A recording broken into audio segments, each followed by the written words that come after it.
নমস্কার, welcome back to the channel. তো আপনি যদি ব্যাঙ্গালোরে অথবা সেন্ট জনস হসপিটালে ট্রিটমেন্টের জন্য আসতে চান তাহলে ভিডিওটা দেখতে থাকুন।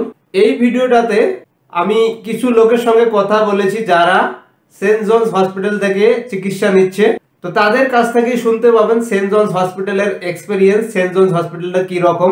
ব্যাঙ্গালোরে চিকিৎসার জন্য আসতে চান আর ভাবছেন কোথায় থাকবেন অথবা বাঙালি গেস্ট হাউস কোথায় পাবো কম পয়সায় স্পেশালি, তাহলে ভিডিওতে আপনি এখন একটা নাম্বার দেখতে পাবেন। এই নাম্বারটা হলো সেন্ট জনস হসপিটালের পাশে একটা বাঙালি গেস্ট হাউসের নাম্বার। এই নাম্বারটায় ফোন করে আপনি রুম বুক করতে পারেন। তো চলেন ভিডিওতে দেখা যাক সেন্ট জনস হসপিটালের পেশেন্টরা হসপিটাল সম্বন্ধে কি বলছে, হসপিটালটা ভালো মন্দ, এখানে ট্রিটমেন্ট কি রকম হয়। বিস্তারিত জানার জন্য ভিডিওটা পুরো দেখবেন। ভালো লাগলে লাইক, শেয়ার আর ব্যাঙ্গালোর সম্বন্ধে এইরকম ভিডিও দেখার জন্য চ্যানেলটাকে সাবস্ক্রাইব করবেন। আপনার মনে যদি কোনো রকম কোশ্চেন্স থাকে, কিছু যদি জানতে চান, তাহলে ভিডিওর কমেন্ট সেকশনে আপনি কমেন্ট করবেন। দাদা নমস্কার, আপনার নামটা? আদাব, আমার নাম হচ্ছে জাহিদ হাসান চয়ন। কোথা থেকে দাদা, বাড়ি কোথায়? আমি বাংলাদেশ থেকে এসেছি। আমার হোম টাউন হচ্ছে ময়মনসিংহ বিভাগের জামালপুর জেলায়। আচ্ছা, কতদিন হলো ইন্ডিয়াতে আসার? আমি ইন্ডিয়াতে এসেছি আজকে 6 দিন। 6 দিন হয়ে গেল। চিকিৎসার জন্যই আসছেন? চিকিৎসার জন্য আমি এখানে হচ্ছে সেন্ট জন হসপিটালে আমার আম্মাকে নিয়ে এসেছি চিকিৎসা করানোর জন্য। আচ্ছা, কি সমস্যা?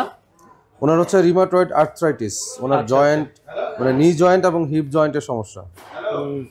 তো আপনি আগে বাংলাদেশে কোথাও ডাক্তার দেখিয়েছেন কি আপনার পেশেন্টে? হ্যাঁ, বাংলাদেশে আমি ডাক্তার দেখিয়েছি। বাংলাদেশের ডাক্তাররা বলেছিলেন এটা রিপ্লেস করতে হবে, জয়েন্ট রিপ্লেস করতে হবে।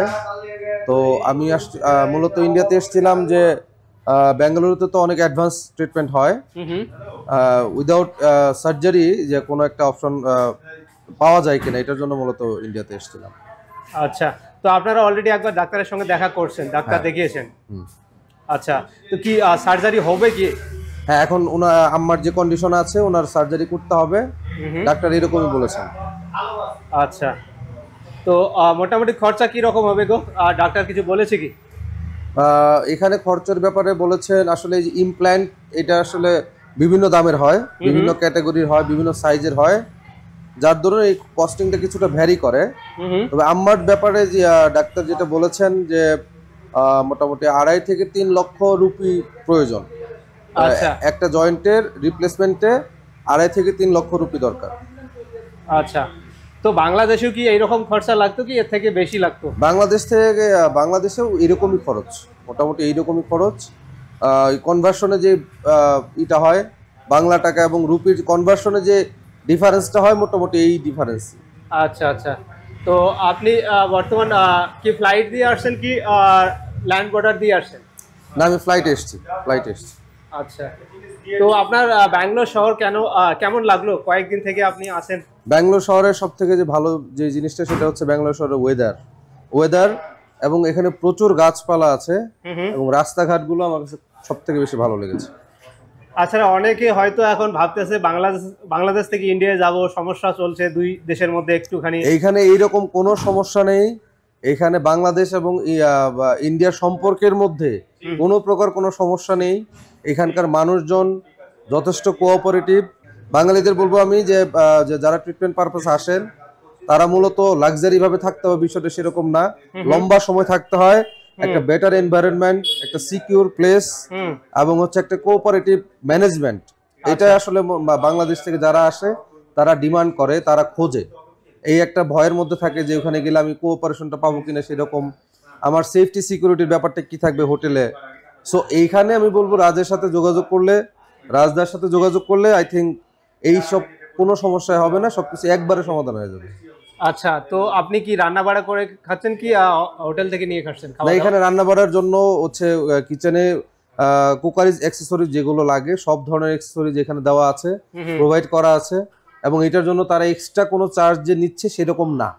আচ্ছা, হোটেলের যে চার্জ, রুম চার্জ, ওই রুম চার্জের সাথে ওরা এগুলো কমপ্লিমেন্টারি দিচ্ছে। তো সর্বশেষে কিছু পার্সোনাল কোশ্চেন, আপনি কি কাজ করেন বাংলাদেশে? আমি বাংলাদেশের একজন সিভিল ইঞ্জিনিয়ার। আমি বেশ কিছু প্রজেক্ট আমার আন্ডারে চলছে, বিল্ডিং কনস্ট্রাকশন, রোড কনস্ট্রাকশনের কাজ করছি। এই আচ্ছা আচ্ছা, ঠিক আছে দাদা, ওয়েলকাম টু ইন্ডিয়া, ধন্যবাদ। আর বাংলাদেশিদের জন্য আমার একটা মেসেজ থাকবে, যে যারা ট্রিটমেন্ট পারপাস বেঙ্গালুরুতে আসবেন, যদি সেন্ট জন বা নিমহান্স হসপিটালে আসেন ট্রিটমেন্ট করার জন্য, আমি বলবো আপনার রাজভাইয়ের সাথে যোগাযোগ করতে পারেন। আপনাদের যে একটা কনফিউশন, এটা উনি আশা করি ক্লিয়ার করতে পারবে। আচ্ছা আচ্ছা, ধন্যবাদ দাদা, থ্যাংক ইউ।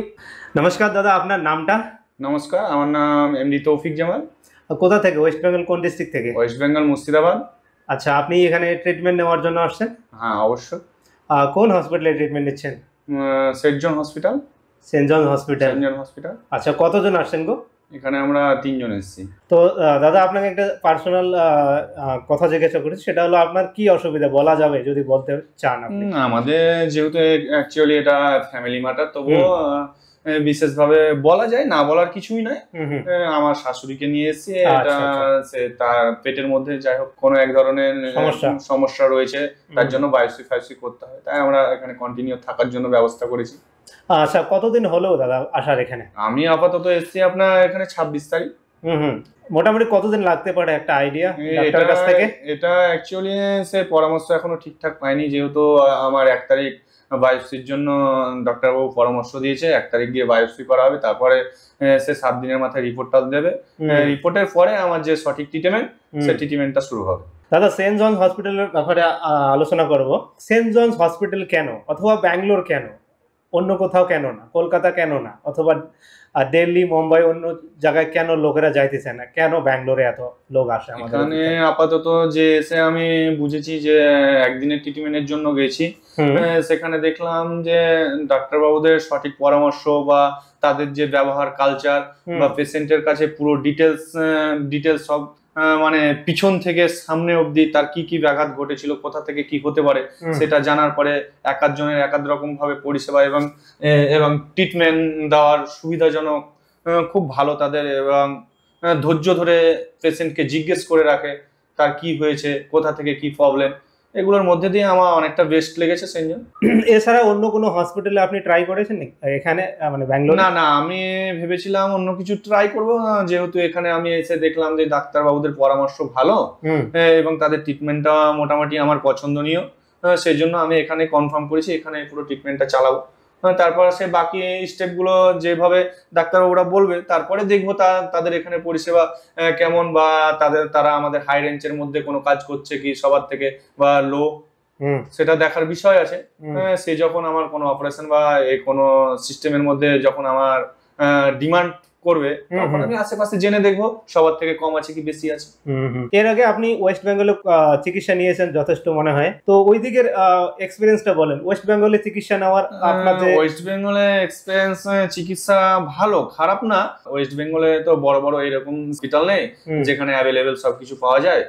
সেটার জন্য আমি যেখানে করেছিলাম সেটা একটা প্রাইভেট, সেখানে করেছিলাম। সেই ডাক্তারবাবুর পরামর্শ দেখে আমি অনেকদিন সেখানে ট্রিটমেন্ট করার পর সে ডাক্তারবাবু পরামর্শ দিল যে তার যে ট্রিটমেন্ট পুরো কমপ্লিট হওয়ার পর বাকিটা যে ট্রিটমেন্টের জন্য বায়োপসি বা এসে করার জন্য, সেটা আমাদের ওইখানে নেই। সেই জন্য আমাকে এখানে এসে বায়োপসির মাধ্যমে সঠিক রোগটা নির্ধারণ করার পর আমাকে ওষুধ দিয়ে, সেই জন্য আমি এখানে এসেছি। চিকিৎসা মানে নিজের ধন সম্পত্তি আর মানসিক অনেক ধরনের, মানে সবকিছুরই একটা ক্ষতি হয়।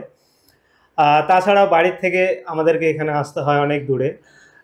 তো একটা আমার এটা হলো ব্যক্তিগত ওপিনিয়ন, গত 15 বছর থেকে দাদা আমি ব্যাঙ্গালোরে থাকি, তো আমি দেখতেছি অনেক লোক এইভাবে চিকিৎসার জন্য ব্যাঙ্গালোরে চলে আসে, অথবা চেন্নাই সিএমএস এর মধ্যেও যায়। তো আমরা এগুলো সুবিধা আমাদের ওইদিকে কত বছর পরে পাবো? এইরকম যদি আমরা চিকিৎসা চাই পশ্চিমবাংলায় কোথাও, যে কোনো ডিস্ট্রিক্ট, কতদিনে হবে? আমরা তো চাই যে আজ পেলে কাল করতে নেই। আজকে যদি পরিষেবা আমাদের ওয়েস্ট বেঙ্গলে শুরু হয়, তা আমাদের ওয়েস্ট বেঙ্গলের মানুষ অনেক সুখ সুবিধা পাবে। ফ্লাইট করে আসা, সে এখানে তো যাই হোক একটা মেডিকেলে তো খরচ বড়, সেটা তো পার্সোনালিটি, আসা যাওয়া এই যে পরিষেবাগুলোতে তো মানুষ আমাদের মতো সাধারণ মানুষ হিমশিম খেয়ে যাচ্ছে না। ম্যাক্সিমাম ভাড়া, ফ্লাইট করে আসা বা ট্রেনের মধ্যে টিকিট না পাওয়া, রিজার্ভেশন না পাওয়া, হঠাৎ করে এমার্জেন্সি ভাবে যে আসা যাওয়া সে ব্যবস্থা না পাওয়া, একটা ট্রেন টিকিট নিতে গেলে হয়তো 10 দিন 15 দিন ওয়েট করা, সেই 15 দিন ওয়েট করতে গিয়ে পেশেন্টের দুর্ঘটনা ঘটে যাওয়া। ব্যাঙ্গালোর শহরে কি আগে আসছেন আপনি কি প্রথম? না, ফার্স্ট টাইম। কেমন লাগলো যে কয়েকদিন আপনি এখানে আছেন? যে কয়েকদিন আছি মোটামুটি ভালো, খারাপ না। এখানে মানুষজনের যে ব্যবহার বা কালচার, সেটাও খুব ভালো। গরম কেমন? গরম নাই, হ্যাঁ গরম না এখানে সবসময় যে আবহাওয়াটা ম্যানুয়ালি কোনো শরীর থেকে ঘাম নেই কিছু নেই, খুব ভালো। ঠিক আছে দাদা, ধন্যবাদ।